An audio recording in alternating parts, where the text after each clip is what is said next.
బెంగాల్లో హిందువులు వలసపోతున్నారు. ముర్షిదాబాద్ ప్రాంతంలో జరిగినటువంటి దాడులు, అక్కడ చివరికి కొంతమంది వెళ్ళి ప్రభుత్వ కార్యాలయంలో దాక్కుంటే ప్రభుత్వ కార్యాలయం మీద కూడా జరిగినటువంటి దాడి.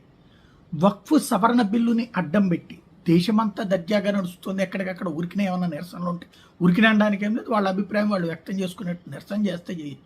కానీ దాడులు, దౌర్జన్యం, హిందువులని పారిపోయేలా చేయటం అనేటటువంటి ఒక నీచమైనటువంటి దుర్మార్గమైనటువంటి చర్య ఒకప్పుడు కాశ్మీర్లో జరిగింది, 90లలో జరిగింది, 47లో ఎక్కడైతే ఇప్పుడున్నటువంటి కాశ్మీర్ ప్రాంతంలోనే జరిగింది. ఇదే సరిహద్దు ప్రాంతాల్లో జరిగింది.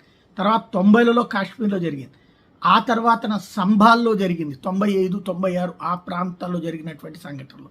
ఇప్పుడు ఇక్కడ జరుగుతున్నటువంటిది ఈశాన్య రాష్ట్రాల్లో ఆల్రెడీ తరిమివేయబడ్డారు.